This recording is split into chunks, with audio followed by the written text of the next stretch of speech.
नमस्कार दोस्तों, आप सभी का स्टडी फॉर यूपीएससी से चैनल में स्वागत है। आज तारीख है 3 नवंबर 2023 ईस्वी आ गया है आपके लिए। और आज का न्यूज़पेपर आर्टिकल डिस्कशन का वीडियो होगा ये। कल मैंने वीडियो में बोला था एक जगह कि सरकारी बैंकों को लेकर के प्रोफेशनलिज्म की कमी होती है, तो उसको लेकर अगर आपको कोई सरकारी बैंक के कर्मचारी देख रहे हैं तो ऑफेंड नहीं होना है। मैंने कुछ भी ख़राब नहीं बोला था, मैंने बस ये बोला था कि प्रोफेशनलिज्म की कमी होती है। और ये सिर्फ मैंने नहीं बोला है, इंटरनेट पर जाइए, भारत के प्रधानमंत्री का बयान सर्च कीजिए, उन्होंने भी यही बोला था कि सरकारी बैंकों में हमें प्रोफेशनलिज्म को बढ़ावा देना है। तो ये मैंने नहीं बोला था और उन्होंने भी बोला था। ओके, तो चलिए शुरू करते हैं, देखते हैं हेडलाइन क्या है। हेडलाइन पहला है कि केजरीवाल को ईडी ने समन किया, तो उन्होंने नहीं गए वो और कहाँ चले गए, रोड शो करने के लिए। क्यों समन किया है? तो आबकारी घोटाला क्या है भाई? ये है आपका कि दिल्ली में कुछ दिन पहले पिछले साल 2022 में 2021 के लास्ट में 2022 में दिल्ली में क्या हुआ था कि शराब फ्री में बांटे जा रहे थे। फ्री में जब मैं शब्द यूज कर रहा हूँ तो मैं सही शब्द यूज कर रहा हूँ।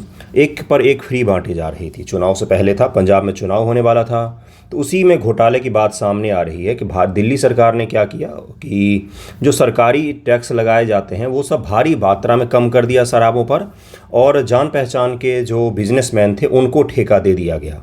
कुछ दिन के लिए जो सरकारी ठेका होता है शराब का, सरकारी दुकान जो होता है शराब का, उसको बंद कर दिया गया था कुछ दिनों के लिए दिल्ली में। और जगह जगह पर प्राइवेट जो ठेकेदार होते हैं उन्हीं को दे दिया गया था सारा लाइसेंस। इसी में घोटाले की बात सामने आई, जिसमें मनीष सिसोदिया गिरफ्तार हो चुके हैं और केजरीवाल को ईडी ने समन किया था लेकिन ये नहीं गए। तो देखिए, ये चीज़ हमसे नहीं पूछा जाएगा, हमसे पूछा जाएगा भाई ईडी के बारे में बताओ कि ईडी की शक्तियाँ क्या है, किस मंत्रालय के तहत काम करता है, क्या काम करता है। तो थोड़ा सा ईडी के बारे में देख लेते हैं हम लोग, फिर आर्टिकल डिस्कस कर लेंगे हम लोग। हर दूसरे दिन न्यूज़ में रहता है ईडी, इन्फोर्समेंट डायरेक्टरी। ये क्या करता है और किस प्रकार से काम करता है, इन चीज़ों को थोड़ा सा समझ लेते हैं। जैसे सबसे बेसिक चीज़ क्या है कि किस मंत्रालय के तहत काम करता है ये। तो किस मंत्रालय के तहत काम करता है भाई? तो वित्त मंत्रालय के तहत काम करता है ये। वित्त मंत्रालय के एक विभाग है, उसी के तहत आता है। प्रवर्तन निदेशालय एक बहु अनुशासनात्मक संगठन है जो मनी लॉन्ड्रिंग, पहला चीज़ हेडलाइन कीजिएगा, इसको थोड़ा सा हाईलाइट करें, मनी लॉन्ड्रिंग, अवैध धन को वैध करना के अपराध, विदेशी मुद्रा कानून के उल्लंघन की जांच करता है। यह वित्त मंत्रालय के राजस्व विभाग जो है वित्त मंत्रालय का, उसी के अधीन कार्य करता है।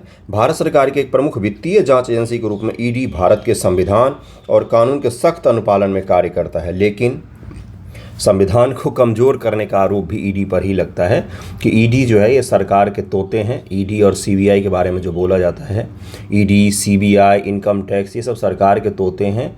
जब भी कोई सरकार के खिलाफ कुछ बोलता है तो ईडी उसके घर पर हलो बोलने के लिए चली जाती है। देखिए, ये आरोप लगते हैं।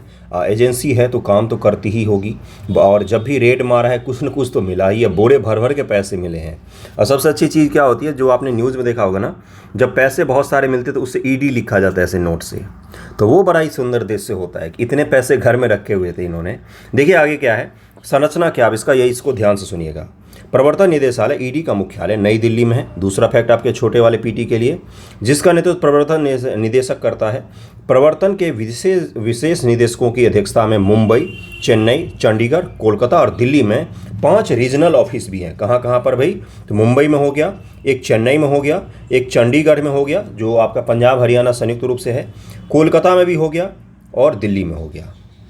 तो इसको ज़रूर ध्यान रखिएगा, देश के सारे बड़े महानगरों में इसका ऑफिस भी है। और अगला क्या है, भर्ती। अधिकारियों की भर्ती सीधे और अन्य जांच एजेंसियों के अधिकारियों से की जाती है। इसमें आईआरएस, भारतीय राजस्व सेवा, आईपीएस, भारतीय पुलिस सेवा, आईएएस, भारतीय प्रशासनिक सेवा, कोई सामान्य लोग नहीं होते हैं जो इसमें अधिकारी होते हैं। वो देख ही रहे हैं किस कैडर के होते हैं। आईआरएस भारतीय राजस्व सेवा से भी जाते हैं, आईपीएस से भी जाते हैं, आईएएस से भी जाते हैं। सेवा का अधिकारी हैं जैसे आयकर अधिकारी, उत्पाद शुल्क अधिकारी, सीमा शुल्क अधिकारी और पुलिस। ये सब मिलकर क्या बनाते हैं? ईडी बनाते हैं। इसकी संरचना बनता है। ओके, कार्यकाल क्या है? 2 वर्ष, लेकिन 3 वर्ष का विस्तार देकर निदेशकों कार्यकाल को 2 से 5 वर्ष तक बढ़ाया जा सकता है। और कार्यकाल बढ़ाया भी जा रहा है कई बार। तो चलिए आगे देखते हैं क्या है। इस पर जो आरोप लगते हैं उसको भी हम लोग पढ़ेंगे, चिंता मत कीजिएगा।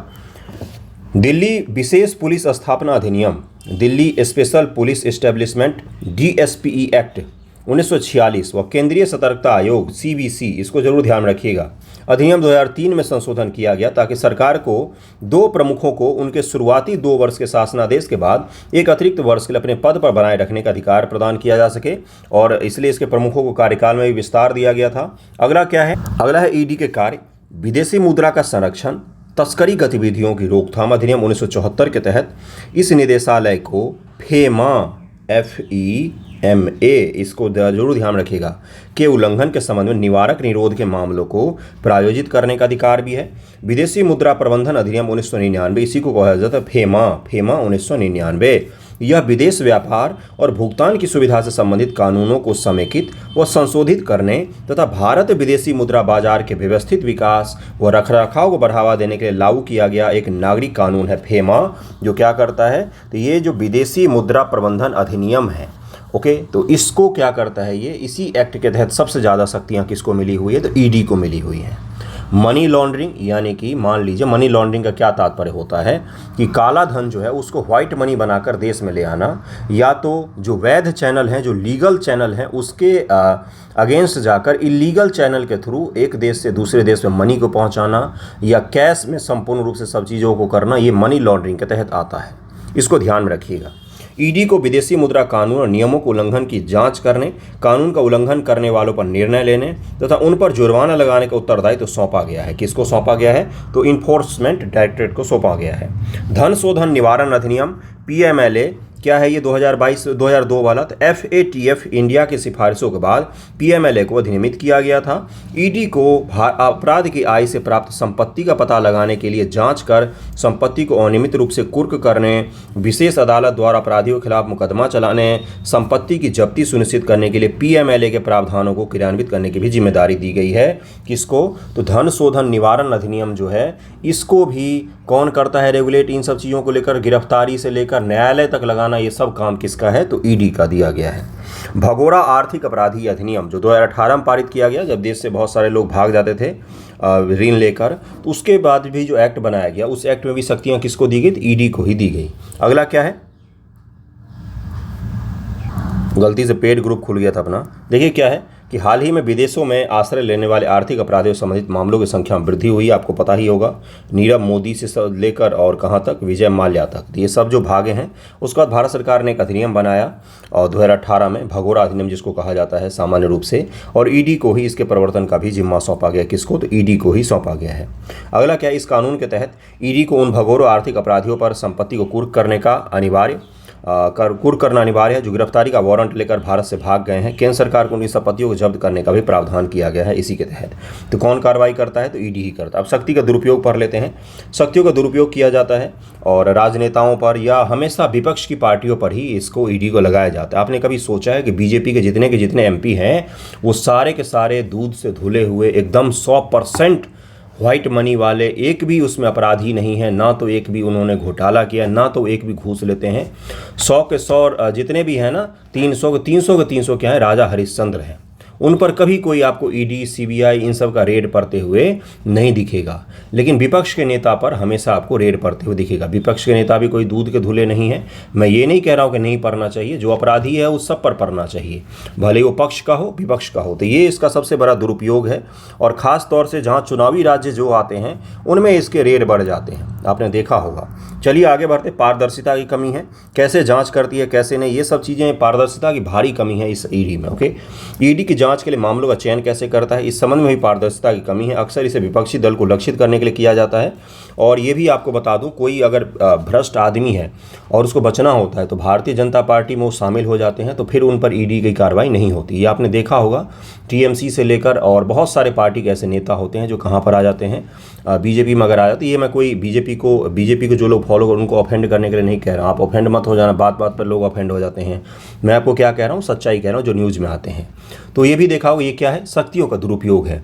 कभी भी आंसर राइटिंग करते समय किसी पार्टी का नाम अपने आंसर में मत लिखिएगा। जैसे मैं भारतीय जनता पार्टी यहाँ पर बोल भले ही रहा हूँ, लेकिन उसको लिखने की कोई ज़रूरत नहीं है। मैं ये कह रहा हूँ आप लिखिएगा कि कभी न कहीं रूलिंग पार्टी के दिशा निर्देशों को कई बार ये पालन करते हुए विपक्ष की जो पार्टियाँ होती हैं उनको परेशान करने का भी काम करती हैं, ऐसा इल्ज़ाम लगता है। इस तरह की चीज़ें लिखिएगा, कभी भी किसी पार्टी और किसी नेता का नाम लेकर मत लिखिएगा। ओके, उसके बाद से देखिए क्या है, और बहुत सारे रेड किए इसने। 2005 से 2013 के बीच दोष सिद्धि की दर शून्य थी। 2005 से 2013-14 तक दोष सिद्धि की दर शून्य थी। 2014 से 2015-21 बीच के बीच ईडी द्वारा दर्ज किए गए कुल 888 मामलों में केवल 23 मामलों में ही दोष सिद्धि हुई है। अब ये आंकड़े जाकर बताइए जरा, टीवी पर नहीं बताएंगे।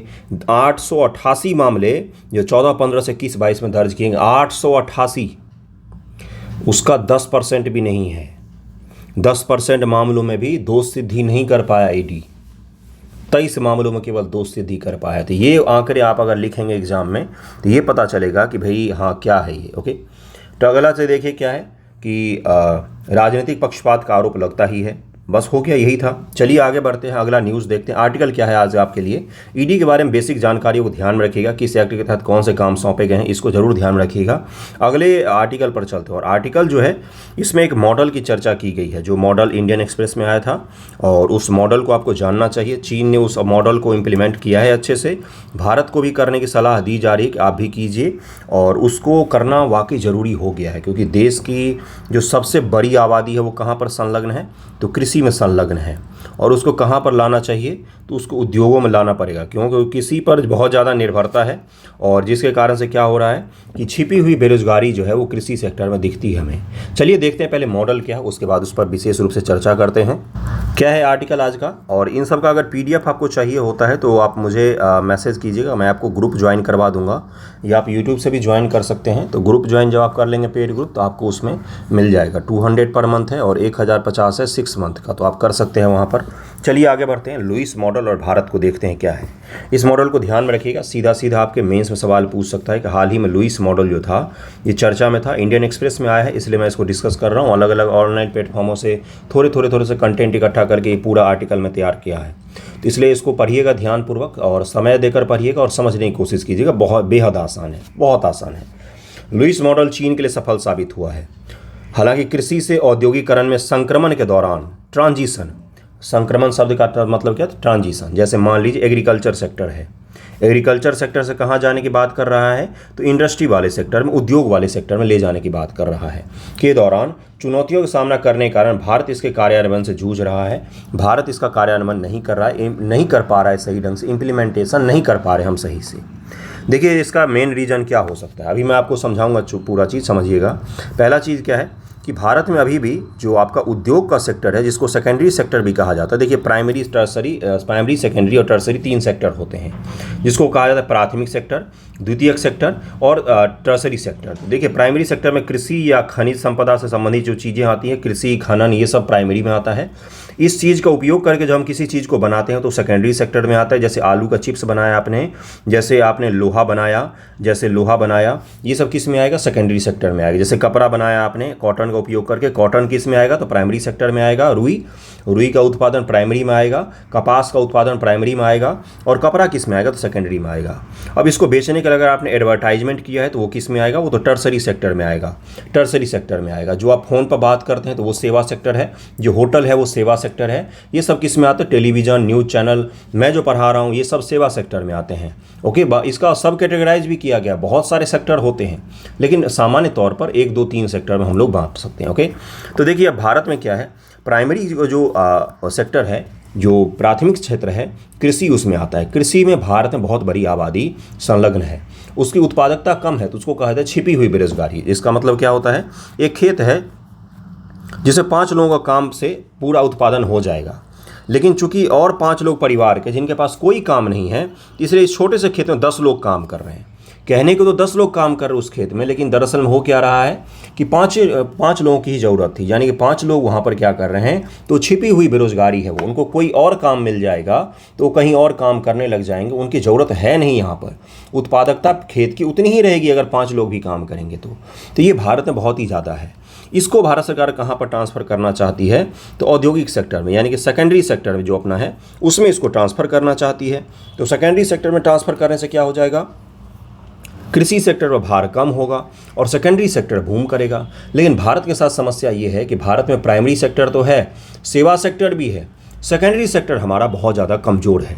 उद्योगों का सेक्टर, मैन्युफैक्चरिंग का सेक्टर जिसको कहा जाता है, वो काफ़ी ज़्यादा कमज़ोर है, इसलिए हम उसको सफलतापूर्वक इम्प्लीमेंट नहीं कर पा रहे हैं। वहीं चीन में क्या था, चीन में कृषि की क्रांति हुई, आपको पता होगा माओ त्से तुंग ने बहुत सारी घटिया नीतियां लागू की जिसके कारण अकाल हुए, बहुत सारे लोगों की मृत्यु हुई, बहुत भारी वहाँ पर मृत्यु हुई अकाल के कारण। तो उसके बाद से क्या हुआ, बाद में वहाँ पर मैन्युफैक्चरिंग सेक्टर को खूब बढ़ावा दिया गया। 1975 के बाद चीन ने अपनी इकोनॉमी को ओपन कर लिया। उससे पहले कृषि में बहुत बड़ी बड़ी सुधारों को लागू कर चुके थे, वो कृषि सेक्टर उनका सही हो गया था। उसके बाद उन्होंने सेकेंडरी सेक्टर में प्रवेश किया और वहाँ पर उन्होंने पहले से ही कर रखे थे, सब कुछ डेवलप हो चुका था। मेड इन चाइना जो आप बूम देखते हैं ये आज से नहीं है, 1975 में इसका शुरू किया गया था मैन्युफैक्चरिंग सेक्टर के लिए सुधार, मुख्य रूप से मैं कह रहा हूँ। तो उसके बाद उनके लिए आसान हो गया कि भाई कृषि सेक्टर से सेकेंडरी सेक्टर में लोगों को ट्रांसफ़र किया जाए। लेकिन भारत के लिए ये चीज़ क्या हो रहा है, तो काफ़ी ज़्यादा मुश्किल हो रहा है। अगला देखते हैं, आप समझते हैं क्या है।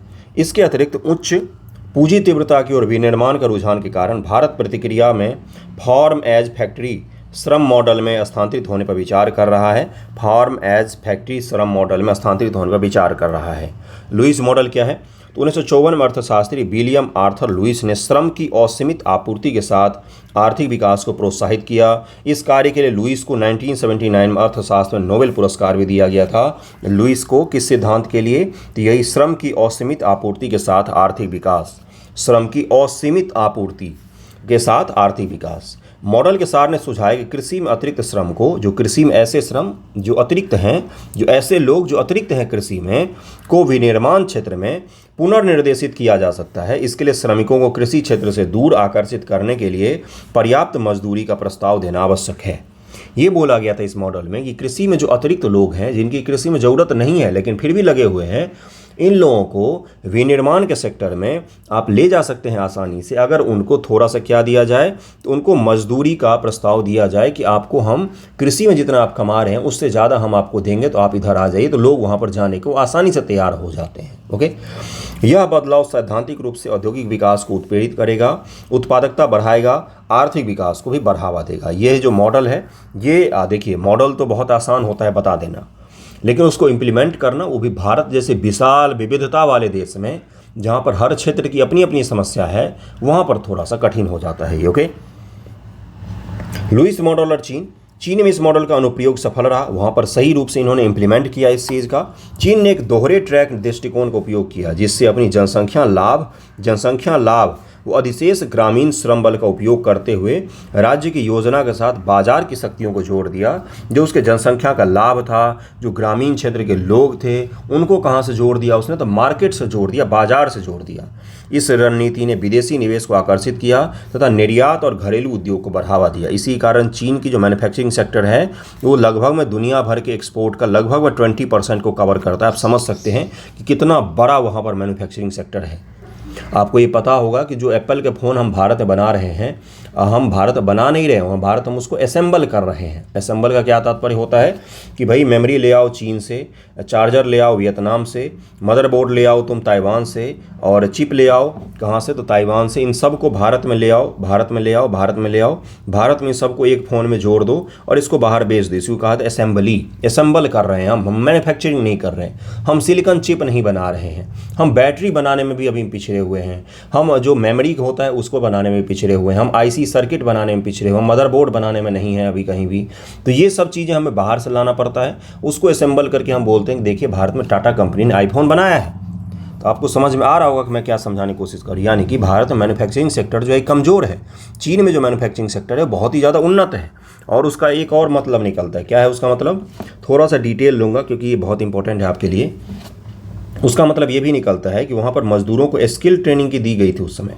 स्किल के कारण से क्या होता है, एक मज़दूर भारत में मान लीजिए गैस चूल्हा बनाना है, तो भारत में एक मज़दूर गैस चूल्हा एक दिन में मान लीजिए 10 गैस चूल्हा बनाता है। लेकिन स्किल्ड अच्छा होने के कारण, बहुत तेज़ी से हाथ चलने के कारण, बहुत तेज़ी गति से काम करने के कारण, मशीनों के द्वारा काम लेने के कारण चीन में एक मज़दूर एक दिन में कितना, तो 20 बना लेता है। यानी कि उत्पादकता डबल है वहाँ पर।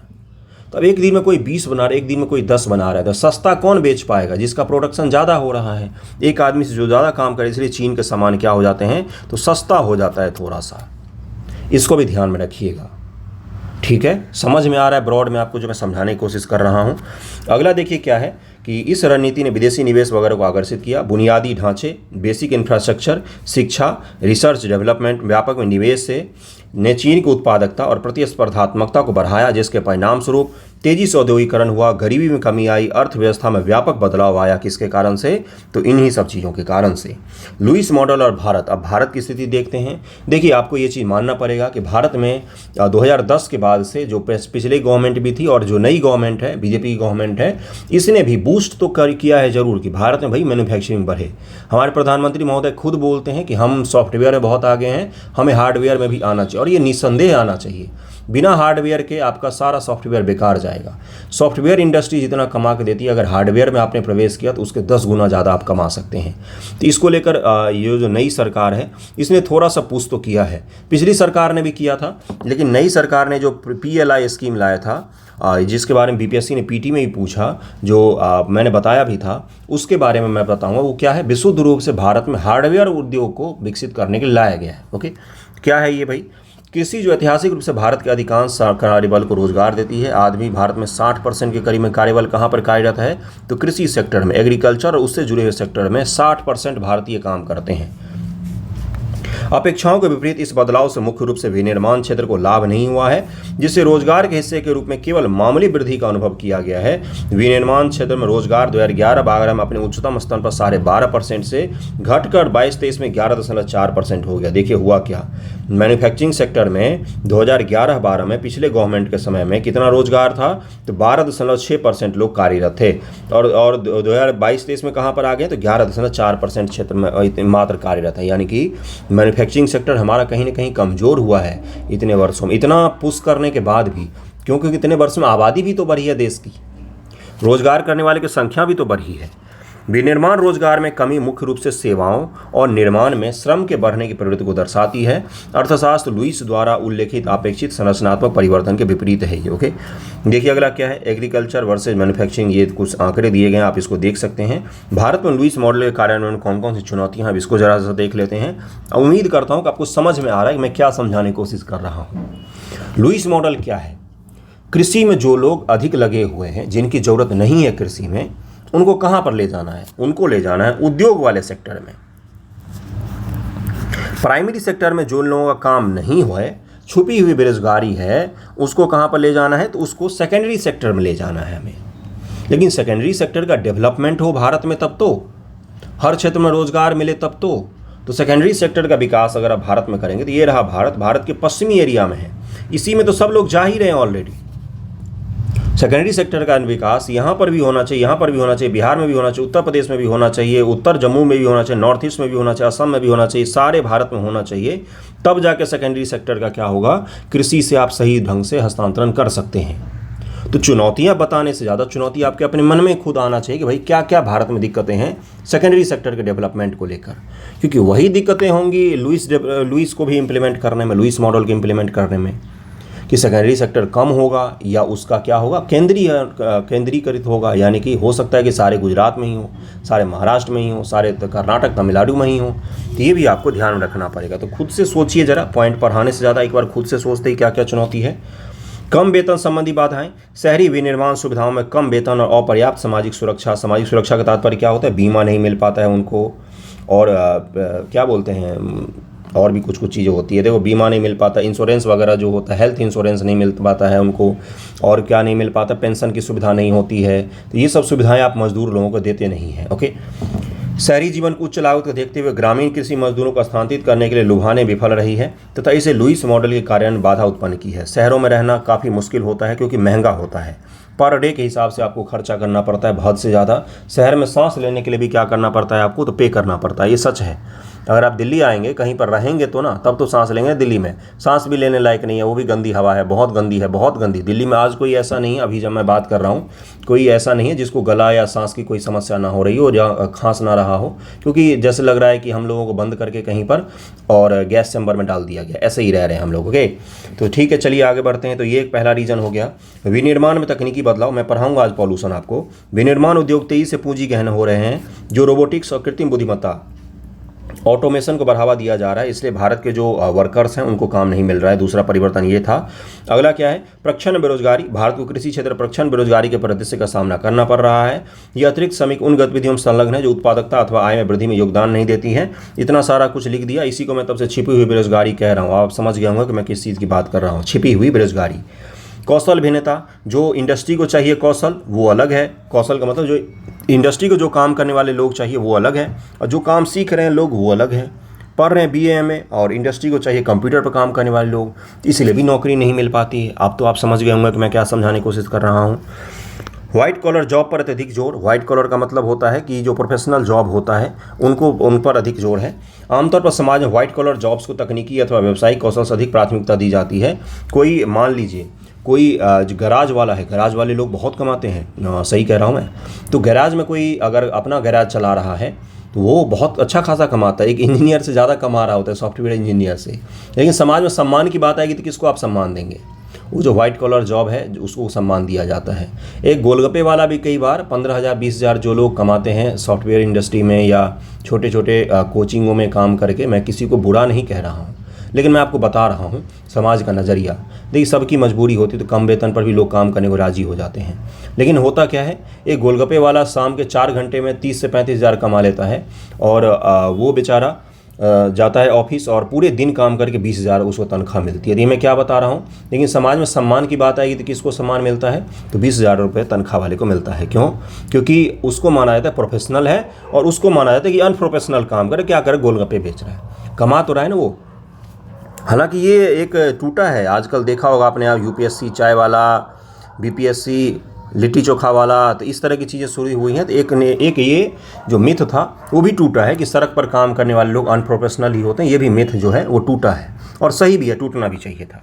इसको ज़रूर ध्यान में रखिएगा। अगले पर चलते हैं। और भारत सरकार ने कौन कौन से काम किए हैं? तो यही प्रोडक्शन लिंक्ड इनिशिएटिव PLI योजना को भारत सरकार ने लाया था, और बेहतरीन योजना है। बहुत खर्चा कर रही है इस चीज़ पर भारत सरकार, और मोदी गवर्नमेंट ही लेकर आई है कुछ साल पहले। बहुत खर्चा कर रही है, बहुत ज़्यादा इसको प्रचारित भी कर रही है कि भाई आओ बनाओ, हम पैसा भी देंगे, ज़मीन भी देंगे, हर चीज़ देंगे, बस तुम बनाओ आकर। तो यही है PLI स्कीम। और इसमें मुख्य रूप से क्या है PLI में? तो इलेक्ट्रॉनिक उद्योग को, जैसे चिप का निर्माण हो गया, जैसे प्रोसेसर का निर्माण हो गया, जैसे मदरबोर्ड का निर्माण हो गया, जैसे और भी बहुत सारी चीज़ें हैं, उनके निर्माण के बढ़ावा देने की बात की जाती है। PM गति शक्ति पहल भी है, जो देश भर में क्या किया जा रहा है, इंफ्रास्ट्रक्चर डेवलपमेंट पर खर्चा किया जा रहा है। भारतमाला परियोजना कनेक्टिविटी में सुधार के लिए है। स्टार्टअप इंडिया कि भैया आप कंपनी रोजगार शुरू कीजिए। मेक इन इंडिया 2.0 को भी लाया गया कि भारत में आकर बनाइए, हम आपको प्रोत्साहन देंगे। अगले न्यूज़ पर चलते हैं। अगला न्यूज़ देखते हैं क्या है आज आपके लिए। अगला न्यूज़ है, देखिए, स्टबल बर्निंग हो रही है। स्टबल का मतलब होता है पराली की बर्निंग हो रही। कहाँ पर? तो पंजाब वगैरह में कहीं पर हो रहा है, अमृतसर के आसपास में हो रहा है। और ये सारी हवाएं कहाँ पर आ जाती हैं? तो राष्ट्रीय राजधानी क्षेत्र NCR जब भी प्रदूषित होता है, NCR, नॉट केवल दिल्ली, लिख दिया था दिल्ली, लेकिन NCR क्षेत्रों में। और NCR क्या बोलेंगे आप, पता है आपको? पिछले साल का सबसे प्रदूषित शहरों में बिहार का मुजफ्फरपुर और दरभंगा का नाम आता है। वो कौन सा NCR में आता है? तो सारे उत्तर भारत को तो यही हाल रहता है। तो इसलिए क्या यूज़ किया जाता है? गंगा सिंधु का मैदान, गंगा सिंधु मैदान में प्रदूषण फैलता है। लाहौर से लेकर, लाहौर कहाँ पर है? तो लाहौर है पाकिस्तान में, जो भारत का ही हिस्सा था। कभी भारत का सबसे खूबसूरत शहरों में से नाम एक था लाहौर का, काट के चला गया पाकिस्तान में। तो लाहौर से लेकर और कहाँ तक? तो बिहार तक चले जाइए, पूरा उत्तर भारत के मैदान में आपको यही स्थिति दिखेगा। अभी से लेकर कब तक? तो फरवरी तक। आपको अपने यहाँ की हवा अगर साफ़ दिख रही है तो थोड़े दिन रुक जाइए, सांस संबंधी समस्याएं सभी जगहों पर फैलेगी। तो ये समस्या सभी जगहों पर। तो इसके बारे में थोड़ा सा दिल्ली के प्रदूषण के बारे में देख लेते हैं कि भाई क्या है। हर साल ही न्यूज़ में रहता है क्या है। और हमारी सरकारें जो हैं वो ईडी खेलती है और गिरफ्तारी खेलती है, काम चोरी करती है। जिसकी दिल्ली में सरकार है उसी की पंजाब में भी सरकार है, फिर भी बोलते हैं कि सरकार कोऑपरेट नहीं करे। तो किससे कोऑपरेशन चाहिए भाई? अपनी ही सरकार से कोऑपरेशन तो खुद ही बैठ कर ले लो। उसके बाद से केंद्र सरकार बोलती है राज्य सरकार काम नहीं कर, राज्य सरकार बोलती है केंद्र सरकार काम नहीं कर। और पिसता है कौन? तो आम जनता, जिनको स्कूल बंद कर दिया गया है दिल्ली में। और आपको पता होगा कि इसके कारण से भारी समस्याएं क्रिएट हो जाती हैं। आप घर से बाहर नहीं जा सकते हैं, बाहर जाने पर आँखों में बहुत तेज़ जलन होती है, बहुत तेज़ जलन होती है। सांस लेने में जिन लोगों को दिक्कत का सामना, जैसे अस्थमा वगैरह के जो मरीज़ होते हैं, उनकी हालत तो बहुत ख़राब हो जाती है इस समय में। तो चलिए देखते हैं दिल्ली का प्रदूषण का क्या है भाई, कारण क्या है और निदान क्या हो सकता है। निदान तो सबसे पहले इच्छा शक्ति होती है। इच्छा शक्ति, काम करने की इच्छा शक्ति है ही नहीं। इसीलिए नहीं निदान हो पा रहा है। सीधी सी बात है, काम चोरी है ये, इसीलिए निदान नहीं हो पा रहा है। चलिए आगे बढ़ते हैं, देखते हैं अक्टूबर माह में प्रदूषण बढ़ने के क्या कारण होते हैं। आमतौर पर अक्टूबर माह को उत्तर पश्चिम भारत में मानसून का निवर्तन यानी कि मानसून यहाँ से वापस लौट जाती है के लिए जाना जाता है। मानसून के दौरान हवाओं के बहने की दिशा पूर्व की ओर होती है। बंगाल की खाड़ी की ओर से आने वाली हवाएं अपने साथ नमी लेकर आती है, जिससे भारत के इस हिस्से में बारिश होती है। लेकिन जब यहाँ मानसून निवर्तन होता है तो हवाओं के बहने की दिशा पूर्व से बदलकर उत्तर पश्चिम हो जाती है। क्या हो जाती है? उत्तर पश्चिम ऐसे हवा बहने लग जाती है। इसके कारण से क्या होता है, पंजाब हरियाणा में जो भी चीज़ें जलती है वो सब के सब उत्तर के मैदानों में फैल जाती है। मानसून का निवर्तन का मतलब होता है मानसून का पीछे हट जाना, और मानसून पीछे हट जाती है और भारत के किस भाग में पीछे हटता हुआ मानसून वर्षा करवाती है, तो लौटता हुआ मानसून कहाँ पर वर्षा करवाएगी, तो तमिलनाडु के भागों में वर्षा करवाती है। देखिए यहाँ से निकल रहा है और ये घूमकर कहाँ पर चली जाएगी, तो तमिलनाडु में वर्षा करवाती है। तो इसी को मानसून का निवर्तन कहा जाता है। एक अध्ययन के मुताबिक सर्दियों में दिल्ली के 72% हवा उत्तर पश्चिम से आती है, जबकि 28% सिंधु गंगा के मैदानी इलाकों से आती है। उत्तर पश्चिम से आने वाली हवाओं के साथ राजस्थान और यहाँ तक कभी कभी पाकिस्तान और अफगानिस्तान की धूल मिट्टी भी दिल्ली के आसपास के क्षेत्रों में पहुँच जाती है। तो मतलब सारे पाकिस्तान, अफगानिस्तान, पंजाब, हरियाणा का कहाँ पर आ जाता है, तो दिल्ली में आ जाता है। यही कारण है 2017 में इराक, सऊदी अरब और कुवैत में आए एक तूफान ने दिल्ली की वायु गुणवत्ता को काफ़ी प्रभावित किया था। 2017 में इराक, सऊदी अरब और कुवैत में एक तूफान आया था, जिसके कारण से दिल्ली की वायु की गुणवत्ता जो है वो खराब हो गई थी। हवाओं की दिशा के साथ साथ तापमान की गिरावट भी दिल्ली और इसके आसपास के क्षेत्रों में वायु प्रदूषण के स्तर को प्रभावित करती है। जैसे जैसे तापमान की गिरावट आती है, तापीय व्युत्क्रमण के चलते एक परत बन जाती है, जिससे प्रदूषक वायुमंडल की ऊपरी परत में विस्तारित नहीं हो पाते हैं। ऐसा होने पर वायु में प्रदूषकों की सांद्रता जो है, कंसंट्रेशन जो है वो बढ़ जाती है। आपको मैं दिखा देता हूँ, देखिए क्या है। जब सब कुछ नॉर्मल रहता है तो इस तरह का स्थिति होता है, इस तरह का स्थिति होता है जब सब कुछ नॉर्मल रहता है। जब पॉल्यूशन फैलता है तो ऊपर क्या हो जाता है, ऊपर यहाँ पर गर्म हवा की परत हो जाएगी, ये नीचे कोल्ड हवा की परत हो जाएगी, और इससे पूरा का पूरा चैम्बर जैसा बन जाता है। ये चैम्बर जैसा, जैसे अभी कई सारे लोगों को दिल्ली में भ्रम होता है कि ठंड का मौसम आ गया, दरअसल वो ठंड है ही नहीं। पता है क्यों? तो सूर्य नहीं सही से दिखता है, इतना ज़्यादा पॉल्यूशन है, धुआं धुआं चारों तरफ दिखेगा आपको। तो इसके कारण से लोगों को लगता है ठंड का मौसम, ठंड कतई नहीं आया है। ठंड लगने पर ठंड होता है ना, थोड़ा बहुत तो होता ही है इस महीने में। लेकिन मैं आपको क्या बता रहा हूँ कि मुख्य रूप से पॉल्यूशन के कारण से काला काला सा मौसम दिखता है। फोटो तक लेंगे तो वो भी ब्लर आता है, तो इतना ज़्यादा स्थिति खराब होती है यहाँ पर। चलिए देखते हैं तापीय व्युत्क्रमण की घटना क्या होती है, इसको जरा समझिएगा। सामान्य परिस्थिति में ऊंचाई बढ़ने के साथ साथ तापमान घटता है। सामान्य परिस्थिति में क्या होता है, क्षोभ मंडल में आपने पढ़ा था, क्षोभ मंडल में जैसे जैसे आप ऊपर जाते हैं तो क्या होता है, तापमान घटता जाता है। ओके, जिससे दर से यह तापमान कम होता है, इसे ह्रास दर कहते हैं। परंतु कुछ विशेष परिस्थितियों में ऊंचाई बढ़ने के साथ तापमान घटने के बजाय बढ़ने लग जाता है। इस प्रकार ऊंचाई के साथ ताप बढ़ने की प्रक्रिया को तापमान व्युत्क्रमण कहा जाता है। मतलब ऊंचाई बढ़ने के साथ तापमान जो कम होता है, घट जाता है। अगर ऊंचाई बढ़ने के साथ साथ तापमान बढ़ने लग जाए तो उसको क्या बोलेंगे, तापमान का व्युत्क्रमण है, व्युत्क्रमण। ओके, प्रकृति में ये घटनाएं नेचुरल रूप से होती हैं, लेकिन यहाँ पर भी हो रही है। तापमान व्युत्क्रमण की परिघटना के दौरान धरातल के समीप ठंडी वायु और उसके ऊपर गर्म वायु बैठी हुई होती है, जो आपको मैंने दिखाया है यहाँ पर। इसके अलावा प्रदूषकों को फैलाने के लिए उच्च गति वाली हवाएं बहुत प्रभावी होती हैं, लेकिन ग्रीष्म ऋतु की तुलना में शीत ऋतु में हवा की गति में कमी आती है। इस मौसम के संबंधी कारकों के संयोजन से यह क्षेत्र प्रदूषण का शिकार हो जाता है। जब पराली के धुएं, धूल भरी आंधी जैसे कारक शहर में पहले से व्याप्त प्रदूषण के स्तर में से जुड़ जाते हैं तो वायु की गुणवत्ता में और अधिक गिरावट हो जाती है। इसके साथ साथ क्या है, सबसे बड़ा फैक्टर इन्होंने इग्नोर कर दिया है, वो है दिल्ली में गाड़ियों का चलना। दिल्ली में गाड़ियों के चलने के कारण 40% के करीब में पॉल्यूशन फैलता है। तो ठीक है, बाकी चीज़ों से अगर 60% हो रहा है तो ये 40% भी अगर आप कम कर देंगे ना तो भी एक निदान हो सकता है, तो भी एक कहीं ना कहीं आपको राहत मिल सकती है। दिल्ली के वायु प्रदूषण में किसानों की भूमिका कितना होता है। पराली धान के फसल कटने के बाद बाकी बचा जो हिस्सा होता है उसी को कहते हैं, जिसकी जड़ें ज़मीन में होती हैं, और उसी को लोग जला देते हैं क्योंकि उनको गेहूं लगाना होता है। किसान धान पकने के बाद फसल का ऊपरी हिस्सा काट लेते हैं क्योंकि वही काम का होता है, बाकी किसान के लिए बेकार होता है। उन्हें अगली फसल बोने के लिए खेत खाली करना होता है, जिसके लिए वो क्या करते हैं, तो देख सकते हैं आप क्या करते हैं, पराली जला देते हैं। अपने यहाँ हाथ से ज़्यादा काटा जाता है तो ज़मीन से हम बहुत नीचे से काटते हैं, जिसको अगर आप खेत जोतेंगे तो मिल जाता है उसमें। लेकिन ये लोग थोड़ा सा ऊपर से काटते हैं, जिसके कारण से ये ज़्यादा समस्या दिखने को मिलती है। और अगर नीचे से भी काटते तो दरअसल होता क्या है, इनके पास गेहूं लगाने का काफ़ी कम समय होता, तो ये क्या करते हैं, खेत में जला देते हैं उसको। और जलाते हैं तो सारे का सारा खेत जैसे लगेगा आपको आग लगा हुआ, इतने बड़े स्तर पर होता है। देख ही सकते हैं आप एक फ़ोटो में। आजकल पराली इसलिए भी अधिक है क्योंकि किसान अपना समय बचाने के लिए मशीन से धान कटवाई करते हैं। मशीन धान का केवल ऊपरी हिस्सा काटती है और नीचे का हिस्सा पहले से ज़्यादा बचता है। इसे हरियाणा और पंजाब में पराली कहा जाता है। वो समझ में आ गया होगा आपको जो मैं समझा रहा था। अपने यहाँ भी धान काटते हैं, लेकिन अपने यहाँ हाथ से काटते हैं तो नीचे से ज़्यादा 3 से 4 इंच या 5 इंच, ठीक है, 8 से 9 इंच का छोटा सा रहता है वो। लेकिन यहाँ पर क्या होता है, केवल शीश काटे जाते हैं धान के, जिससे क्या होता है पूरा नीचे का हिस्सा जो अपने यहाँ पुआल हो जाता है, अपने यहाँ मवेशी को जिसको खिला देते हैं, अपने यहाँ मवेशी को बाहरी स्तर पर पुआल खिलाते हैं, लेकिन यहाँ पर क्या करते हैं उसको जला देते हैं खेत में। तो आप समझ सकते हैं मुख्य रूप से रीजन क्या है। इस प्रथा को व्यापक रूप से 2009 से शुरू किया गया, जब पंजाब और हरियाणा की सरकार ने धान की बुआई में देरी करने वाले कानून पारित किए।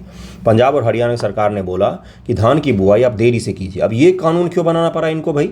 तो इसलिए बनाना पड़ा इनको क्योंकि पंजाब और हरियाणा में जल दोहन को बचाना था। भौम जल का इतना ज़्यादा दोहन होता था धान लगाने के लिए कि पंजाब और हरियाणा की सरकार ने कानून बनाया कि 10 जून से पहले आप धान और गेहूं की बुआई, 10 जून है 10 जुलाई, उससे पहले नहीं कर सकते हैं आप। तो चूँकि धान की बुआई देरी से हो रही है, इसके कारण से क्या होगा, धान काटेंगे तो उसके बाद कम समय मिलेगा गेहूं के बोने के लिए। तो अब ये पराली को सड़ने के लिए फिर नहीं छोड़ते हैं, फिर ये क्या करते हैं, पराली को जलाना शुरू कर दे, क्योंकि उनको झट से खेत साफ करके क्या लगाना होता है, गेहूं लगाना होता है खेत में। अब आप समझ पा रहे हो थोड़ा सा डीप जाकर ये समस्या कहाँ पर फंसी हुई है। इस कानून को पारित करने का उद्देश्य भूजल का संरक्षण करना था। अभी मैंने आपको समझा दिया। धान के पुआल और डंठल में सिलिका की मात्रा अधिक होती है, इसका इस्तेमाल पशुओं को खिलाने के लिए नहीं किया जाता है, लेकिन अपने यहाँ तो धान का पुआल जो है वो खिलाया जाता है पशुओं को। आपने देखा भी होगा, पुआल काट काट के खिलाते भी हैं। आगे बढ़ते हैं। क्या पराली दहन वायु प्रदूषण का एकमात्र प्रबल कारक है? IIT कानपुर द्वारा 2015 में दिल्ली के वायु प्रदूषण पर आयोजित एक अध्ययन में यह भी कहा गया कि सर्दियों में दिल्ली में PM में 17 से 26% की वृद्धि बायोमास के जलने के कारण होती है। पिछले कुछ वर्ष से वायु गुणवत्ता और पूर्व मौसम अनुमान अनुसंधान प्रणाली सफ़र का एक ऐप भी आ जाता है, ऐप आता है सफ़र ऐप डाउनलोड करके देखिएगा तो आपके इलाके का प्रदूषण भी दिखा देगा ये। ओके, ने दिल्ली के वायु प्रदूषण में वृद्धि के हेतु पराली के योगदान की गणना के लिए एक प्रणाली विकसित की है। किसी ने तो सफ़र ने। ओके, पराली दहन के चरम समय में वायु प्रदूषण में इसका योगदान 40% तक बढ़ गया था। पिछले कुछ दिनों में 2 से 4% हो गया है। दर्शाता है कि वायु की गुणवत्ता में गिरावट हेतु केवल पराली दहन जिम्मेवार नहीं है, बल्कि और भी अन्य कारण हैं। अन्य बड़े स्रोत क्या क्या हैं? तो एक तो है आपका धूल और वाहनों का प्रदूषण बहुत ज़्यादा है, और दूसरा क्या है, सर्दियों प्रदूषण का दूसरा सबसे बड़ा कारण है वाहनों का प्रदूषण, देख सकते हैं आप। अगला क्या है, वायु प्रदूषक प्राकृतिक व मानवीय दोनों कारण द्वारा उत्पन्न हो सकते हैं। ज्वालामुखी क्रिया, वनाग्नि, ये तो नहीं होता है दिल्ली में भाई। कोहरा, परागकण, उल्कापात, ये सभी होते हैं। तो प्राकृतिक और मानव दोनों कारण होते हैं। दिल्ली में मुख्य रूप से क्या है, तो दिल्ली मुख्य रूप से कल कारखाने जो हैं आस पड़ोस के एरिया में बहुत सारे हैं। उसके अलावा से क्या हो सकता है, उसके अलावा है वाहन, उसके अलावा से धूल प्रदूषण हो सकते हैं। बाकी पराली है मुख्य रूप से फैक्टरी सारे के सारे। ओके, तो इसको ज़रूर ध्यान रखिएगा। वायु प्रदूषण का प्रभाव क्या होता है, हर चीज़ पर प्रभाव पड़ता है भाई, इसको बताने की जरूरत थोड़ी नहीं है। तो आपको पता ही होगा क्या प्रभाव होता है, या नहीं पता है तो लिखिए बैठ कर क्या प्रभाव होता है। थोड़ा तो सोचिए कि वायु प्रदूषण का क्या प्रभाव पड़ेगा, क्या इसका सामाजिक रूप से प्रभाव पड़ेगा, बताइए मुझे। इसका आर्थिक प्रभाव क्या पड़ेगा, इसका स्वास्थ्य पर क्या प्रभाव पड़ेगा, लोगों के स्वास्थ्य पर। तो ये तो सोचने वाले पॉइंट है, 1-2 पॉइंट तो सोचिए कम से कम। चलिए आगे के टॉपिक पर चलते हैं, देखते हैं क्या है अगला है ये हमारे मंत्री महोदय हैं, इन्होंने बयान दिया है CBAM। अब ये मैं नहीं बताऊंगा, 2 दिन पहले ही मैंने बताया है। ये क्या है, ये तो कार्बन बॉर्डर एडजस्टमेंट मैकेनिज्म। किसने लागू किया है, तो इसको EU ने लागू किया है, यूरोपियन यूनियन ने। मैंने 2 दिन पहले ही डिटेल बताया था इसको। EU ने इसको लागू किया है, और EU ने क्या बोला है कि देखिए अब जो भी EU में सामान बेचेंगे या EU में सामान बनाएंगे उनको कार्बन पर एक कर देना पड़ेगा। तो इन्होंने क्या बोला है कि carbon can not be price same in India and Europe. इन्होंने बोला कि कार्बन का प्राइस जो है वो इंडिया और यूरोप में एक समान नहीं हो सकता है। इन्होंने ये भी बोला, इनके बस बयान को पढ़कर मैं आपको ये बताने की कोशिश कर रहा हूँ जो मैंने आपको टॉपिक पढ़ाया था वो कितना इंपॉर्टेंट है, उसको क्यों आपको तैयार करना है। कार्बन बॉर्डर एडजस्टमेंट मैकेनिज्म, ये यूरोपियन यूनियन का एक एक्ट है जिसके द्वारा ये तय किया जा रहा है कि यूरोपियन यूनियन की सीमा में प्रवेश करने वाला कोई भी उत्पाद जो होगा उसको कार्बन पर एक लेवी देना पड़ेगा, एक चार्ज देना पड़ेगा कि आपने इस उत्पाद को बनाते समय कितना ज़्यादा कार्बन का उत्सर्जन किया है। तो यूरोपियन यूनियन ने अगर कोई चीज़ बनाया है तो ज़रूरी थोड़ी ना पूरी दुनिया उसको मान्य देगी। औपनिवेशिक मानसिकता कब की ख़त्म हो चुकी है। जागिए और देखिए, जितना यूरोपियन यूनियन का संपूर्ण कारोबार होता है उससे ज़्यादा भारत कारोबार कर लेता है। आपकी पूरी इकॉनमी थोड़े दिन में एक देश की इकॉनमी में सिमट जाएगी। तो खैर ये सब चीज़ें से आगे बढ़ती, इन्होंने बोला कि हमारे लिए एक क्या है, हमारे लिए एक ये अवसर के समान है।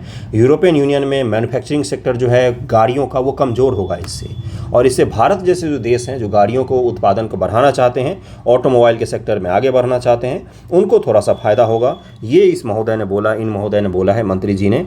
इनकी बातों को ध्यान में रखते हुए हम लोग कहाँ पर चलते हैं, देखिए यहाँ पर इन्होंने बोला है। अगले न्यूज़ पर हम लोग चलते हैं। अगला न्यूज़ क्या है, एंटनी ब्लिंकन और लॉयड ऑस्टिन जो है अमेरिका के विदेश मंत्री और रक्षा मंत्री हैं। 2+2 वार्ता, 2+2 वार्ता किन किन देशों के साथ होती है आप एक बार मुझे बताएंगे कमेंट करके।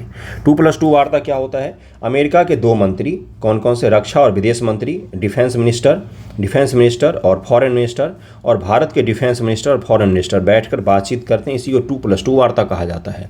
भारत ने किस किस के साथ वार्ता करता है, तो भारत ऑस्ट्रेलिया के साथ भी वार्ता करता है, भारत अमेरिका के साथ भी 2+2 वार्ता करता है। इसके अलावा भी कोई देश हैं तो आप सर्च करके मुझे बताएंगे। तो ये आ रहे हैं भारत वार्ता करने के लिए, ठीक है, वेलकम। लेकिन इनको ये भी है इस बार की वार्ता में कौन कौन सी चीज़ें टेंशन में डाल सकती हैं। तो एक कनाडा का इशू है, कनाडा का इशू है, जिसको लेकर इस बार वार्ता में थोड़ी सी चिंता जताई जा रही है कि कनाडा का इशू है, भारत और अमेरिका क्या करेंगे। क्योंकि भारत और अमेरिका की दोस्ती बहुत अच्छी है। अमेरिका के साथ दोस्ती कभी अच्छी नहीं होती, मतलब ये अमेरिका को भारत की ज़रूरत है और भारत को अमेरिका की ज़रूरत है, इसलिए दोस्ती हमारी बहुत अच्छी है। लेकिन आने वाले समय में क्या होगा किसी को नहीं पता। लेकिन कनाडा अमेरिका का सबसे करीबी मित्र में से एक है, दोनों की सीमाएं भी ओपन है, कहीं भी कोई भी जा सकता है। लेकिन एक चीज़ को ध्यान में रखिएगा, कनाडा जो है वो यूएस का बहुत बड़ा सहयोगी है और यूएस भी कनाडा का सबसे बड़ा सहयोगी है। कनाडा के मुद्दे पर अमेरिका ने भारत का साथ तो नहीं दिया, लेकिन कनाडा के साथ थोड़ा सा ज़रूर दिया उन्होंने। ये जो है यूएस, इसने बात की कि निज्जर की हत्या को लेकर जांच की बात की। एक बार भी नहीं बोला कि निज्जर आतंकवादी हो सकता है। ओसामा बिन लादेन भारत के लिए आतंकवादी था या नहीं, लेकिन अमेरिका के लिए था, तो इसलिए भारत भी उसको आतंकवादी कहता था। लेकिन निज्जर अगर भारत का टेररिस्ट है तो उसको अमेरिका टेररिस्ट नहीं कहता है, उसको एक्टिविस्ट कह देते हैं। अभिव्यक्ति की स्वतंत्रता की बात करते हैं, मूल अधिकार की बात करते हैं और पता नहीं क्या क्या लोकतांत्रिक मूल्यों की बात करते हैं। तो जब दूसरे देश पर खतरा की बात होती है, इंटरनल सिक्योरिटी की बात होती है, तो आप किस पर आ जाते हो, लोकतंत्र, मूल अधिकार, अभिव्यक्ति की स्वतंत्रता और इन सब चीज़ों पर आ जाते हो। लेकिन जब खुद के ऊपर होता है तो किस पर आ जाते हैं, तो खुद के ऊपर होता है तो तुरंत से पूरी दुनिया टेररिस्ट हो जाती है, पूरा अफगानिस्तान टेररिस्ट हो जाता है, पूरा इराक टेररिस्ट हो जाता है, बम्बार्डिंग करके लोगों को मार के रख देते हैं। तो इसी चीज़ को ध्यान में रखते हुए इस बार वार्ता की जाएगी। जब वार्ता होगी तब उसके बारे में डिटेल में हम लोग थोड़ा सा समझेंगे। अभी तो अपने लिए केवल यही है कि ये भारत आ रहे हैं और अमेरिका का भारत का संबंध जो है कौन कौन से हैं, तो कॉम कासा, काटसा, लेमोआ, इन सब को जरा सर्च कीजिएगा आज, लेमोआ, ये सब क्या है, ये सब भारत और अमेरिका के बीच में सामरिक रूप से कुछ क्या किए गए हैं, समझौते किए गए। ये सब क्या है, तो ये भारत और अमेरिका में रक्षा संबंधों को बढ़ाने के लिए, कम्युनिकेशन को बढ़ाने के लिए, डिफेंस सेक्टर में खरीद बिक्री को बढ़ाने के लिए, डिफेंस सेक्टर में कॉपरेशन को बढ़ाने के लिए ये सब समझौते समय समय पर किए गए हैं, जिसमें काटसा समझौता किया गया था 2018 में। इन सब चीज़ों के बारे में जब मैं IR में भारत और US संबंध आपको पढ़ाऊंगा तब आपको थोड़ा सा डिटेल में बताऊंगा। अगले पर चलते हैं। ये आपको बता दिया है मैंने, face restriction kick in as air quality turn severe. ठीक है भाई, स्कूल कॉलेज बंद कर दिया है, लेकिन घर में भी तो वही हवा आएगी ना, चलते हैं बिहार स्पेशल का न्यूज़ आपको दिखा देता हूँ कि बिहार स्पेशल में क्या न्यूज़ है, उसके बाद से हम लोग एंड की तरफ में बढ़ जाएंगे। बिहार स्पेशल में है, बिहार के लिए एक बहुत अच्छी न्यूज़ है। क्या है, डाइट की गतिविधियों में बिहार शीर्ष 3 राज्यों में शामिल हो गया है। District institute for education and training, diet, okay. 1 नवंबर 2023 को मीडिया से मिली जानकारी के अनुसार केंद्रीय शिक्षा मंत्रालय के अधीन स्कूल शिक्षा और साक्षरता विभाग ने सभी राज्यों के डाइट गतिविधियों के आधार पर किसने, शिक्षा मंत्रालय, एजुकेशन मिनिस्ट्री ने अक्टूबर की रैंकिंग जारी की है, जिसमें बिहार शीर्ष 3 राज्यों में शामिल है। इससे पहले पर केरल, दूसरे पर महाराष्ट्र और तीसरे पर कौन है, तो अपना प्यारा सा बिहार है तीसरे नाम पर शामिल, ओके। प्रमुख बिंदु, पिछले 2 सालों में राज्य शैक्षणिक अनुसंधान और प्रशिक्षण परिषद ने लगातार बिहार के सभी डाइट को शैक्षणिक विकास में लगा रखा है। शिक्षा मंत्रालय ने पहली बार रैंकिंग जारी की है ताकि यह पता चल सके कि शैक्षणिक कार्य में डाइट का सहयोग कितना महत्वपूर्ण है। दीक्षा पोर्टल पर शिक्षकों को नई तकनीक बताने में बिहार के डाइट सबसे ऊपर है।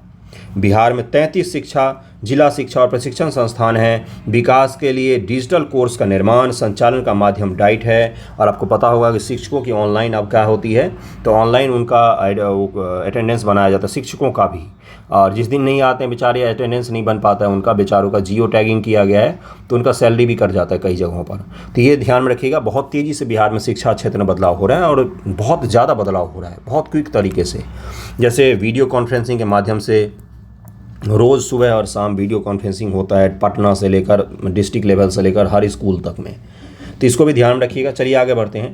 पहले चरण में राज्य के सभी 33 डाइटों को शामिल कर डिजिटल कोर्स तैयार किया गया है। डिजिटल कोर्स तैयार करने, उनका संचालन करने बिहार देश में पहले पायदान पर है। यहाँ के सभी डाइट ने अपना डिजिटल कोर्स डिजाइन व लॉन्च किया। डाइट क्या है भाई? डिस्ट्रिक्ट लेवल पर एजुकेशन ट्रेनिंग के लिए एक प्रोग्राम बनाएगा। अभी तो मैंने फुल फॉर्म बनाया आपको, district institute for education and training. ये सभी जो अपने बिहार में डाइट हैं, जितने भी कार्यरत हैं, वो सारे के सारे बेहतरीन काम कर रहे हैं, ये बताया गया है इसको। पिछले 1 साल में 2 लाख से अधिक शिक्षकों को प्रशिक्षित ट्रेनिंग दिया गया है। उनको बोधगया ले जाया गया था, बीपाड में जो भी है वो संस्थान, वहाँ पर उनको ट्रेनिंग दिया गया है। खाना बहुत गंदा दिया गया, लेकिन ट्रेनिंग तो दिया गया। साथ ही जिला स्तर पर छोटे छोटे कोर्स डिजाइन किए गए हैं। इससे शिक्षक ऑनलाइन जुड़कर इन कोर्स को कर पाते हैं। तो ये सब ध्यान में रखिएगा। ये कहाँ पर किया जा रहा है? तो बिहार में सब कुछ किया जा रहा है। दीक्षा पोर्टल से राज्य के कुल 93,670 शिक्षक जुड़ चुके हैं। इन शिक्षकों को अब किसी कोर्स को करने के लिए कहीं जाने की जरूरत नहीं होती है। दीक्षा पोर्टल पर आपको सब कुछ मिल जाता है। तो आज का न्यूज़पेपर डिस्कशन यहीं तक रहा। इसको जरूर ध्यान में रखिएगा। इसको आप एजुकेशन से संबंधित सुधार अगर बिहार में पूछा जाता है या आपसे पूछा जाता है कि बिहार सरकार इलेक्ट्रॉनिक रूप से किस प्रकार से ई शासन को अपना रही है, ई गवर्नेंस को अपना रही है, तो ये गवर्नेंस में इलेक्ट्रॉनिक रूप से गवर्नेंस का बेहतरीन उदाहरण होता है डाइट और ई गवर्नेंस, जो बिहार में दिख रहा है आपको। ओके, चलिए थैंक यू सो मच आप सभी का। देखने के लिए कैसा लगा है जरूर बताइएगा। ये PDF आपको मिल जाएगा। थैंक यू आप सभी का।